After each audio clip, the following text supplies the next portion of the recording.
زبان کو گناہوں سے بچانے کا بہترین طریقہ یہ ہے کہ اسے نیکی میں مصروف رکھا جائے۔ زبان کو قرآن کی تلاوت میں لگائیں، درود شریف پڑھیں، استغفار کریں، ذکر الہی کریں، اچھی بات کریں، کسی غم زدہ کو تسلی دیں، والدین سے محبت کے الفاظ کہیں، اپنے بچوں کی حوصلہ افزائی کریں، کیونکہ جو زبان خیر میں مصروف ہوگی انشاءاللہ تبارک و تعالی وہ بہت سی برائیوں سے محفوظ رہے گی۔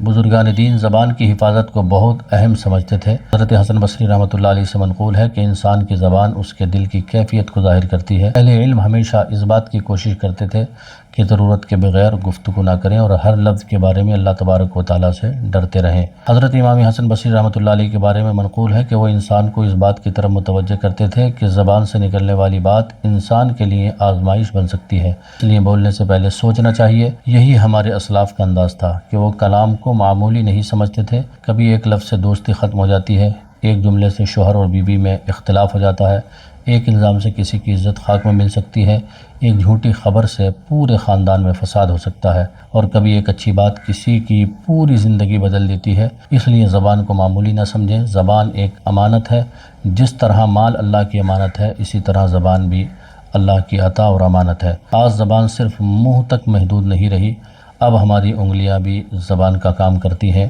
واٹس ایپ پر ایک پیغام، فیس بک پر کمنٹ، یوٹیوب پر ایک کمنٹ، اگر اس میں جھوٹ، غیبت، تہمت یا کسی کی تضحیق ہے تو ہمیں اس سے بھی بچنا ہوگا۔ بھیجنے سے پہلے سوچیں کیا یہ خبر سچی ہے، کیا اسے پھیلانا ضروری ہے، کیا اس سے کسی کی عزت متاثر ہوگی، کیا قیامت کے دن میں اس کا جواب دے سکوں گا۔ اگر دل مطمئن نہ ہو تو اسے ہرگز آگے نہ بھیجیں۔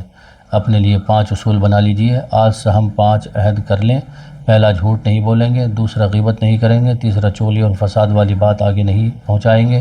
چوتھا، گالی، فحش گفتگو اور دل آزاری سے بچیں گے۔ پانچواں، اپنی زبان کو ذکر، درود، تلاوت اور اچھی گفتگو میں استعمال کریں گے۔ اگر ہم ان 5 اصولوں پر عمل کر لیں تو ہمارے گھر، ہماری مجلسیں اور ہمارا معاشرہ بہت بہتر ہو سکتا ہے۔ میرے دینی اور اسلامی بھائیوں، ہم اپنے موبائل کی حفاظت کرتے ہیں، اپنے مال کی حفاظت کرتے ہیں، اپنے گھر کی حفاظت کرتے ہیں، اپنے کپڑوں کی حفاظت کرتے ہیں، لیکن ہمیں اپنی زبان کی حفاظت سب سے زیادہ کرنی چاہیے، کیونکہ موبائل خراب ہو جائے تو نیا مل سکتا ہے، مال چلا جائے تو دوبارہ کمایا جا سکتا ہے، لیکن زبان سے نکلا ہوا لفظ واپس نہیں آتا۔ اس لیے بولنے سے پہلے سوچیں، اگر اچھی بات ہے تو ضرور کہیں، اگر کسی کے دل کو جوڑنے والی بات ہے تو ضرور کہیں، اگر کسی پریشان انسان کو حوصلہ دینے والی بات ہے تو ضرور کہیں، اور اگر بات میں خیر نہیں تو خاموش رہیں۔ اللہ تبارک و تعالی ہمیں اپنی زبان کی حفاظت کرنے، سچ بولنے، غیبت و چغلی سے بچنے، فحش گفتگو سے دور رہنے اور اپنی زبان کو ذکر و درود